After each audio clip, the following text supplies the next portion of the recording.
Bruno Fernandes missed a penalty, but Scott McTominay bags 2 goals as Manchester United beat Chelsea 2-1.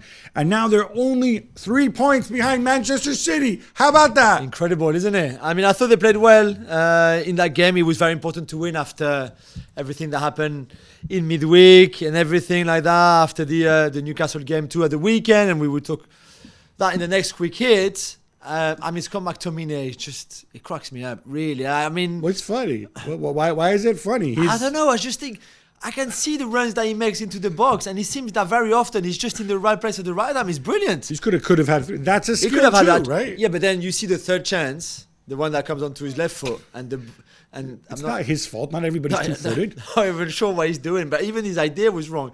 But yeah,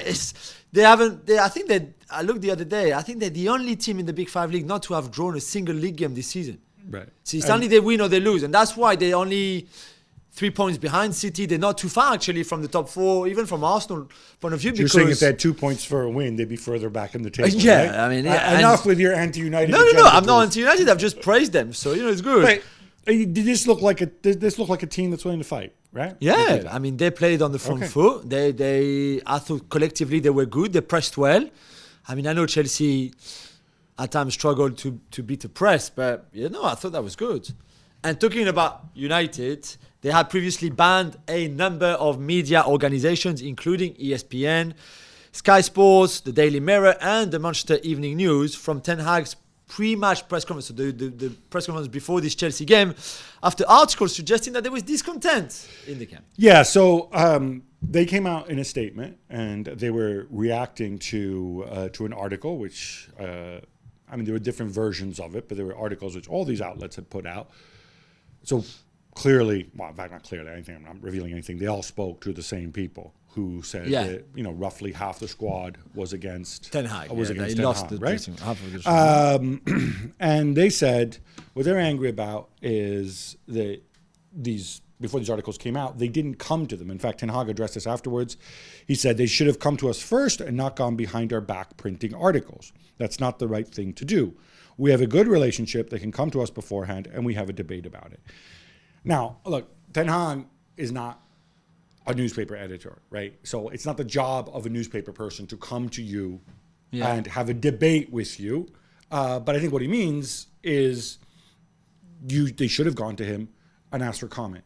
Yeah. And I think that's fair enough. And that's generally what you're taught to do, is, in my view. Now, obviously different people have their own standards, but unless you're going to go with something that's really of super high news value and is multiply sourced, and this might have been, I don't know. Yeah. You have to give a right to reply. And then what United's going to do. United say it's not true, and then you can put United declined to comment or whatever, or right? deny the allegation, yeah.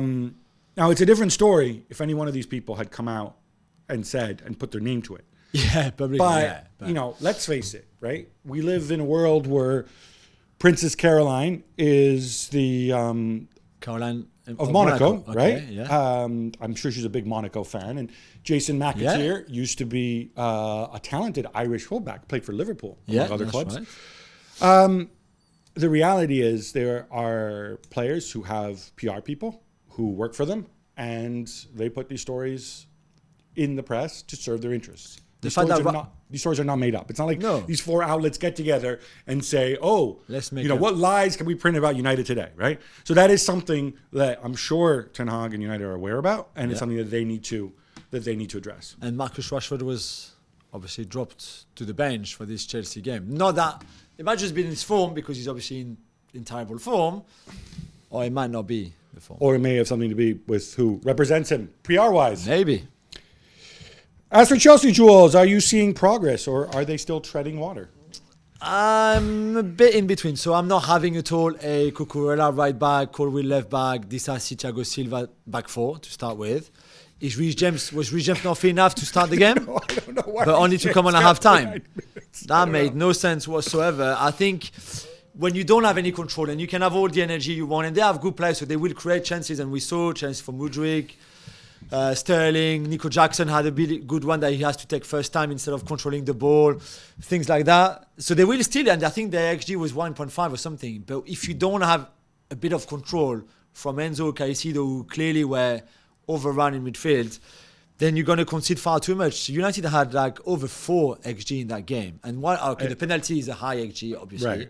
But for the rest, it's the second highest in the league this season after Chelsea against Spurs when they play with 11 men against 9 for 40 minutes or something. So it's not good enough on that level from a Chelsea point of view. So yeah, I think that's definitely a concern. I think you're just seeing certain players, even when they play well, and I include Nico Jackson, isn't where they want him to be yet. No? And, he played well by Nico Jackson standards, and it's still not there. That was a bad control. Some of his other runs, I thought, were empty. I thought Mudryk... I mean, he loses the ball on the first goal. That's a terrible mistake. There's issues with how this team is put together, and it just seems that, it's baby steps from Pochettino. I don't know. Maybe Nkunku comes back. But I don't think he helps himself to play with that back four to start with. The back four is like the base of your team anyway. Do you see what I mean? I don't know. I don't understand. I think he would say he's got injuries, blah, blah. I don't know. I don't get the Reece James thing, but whatever.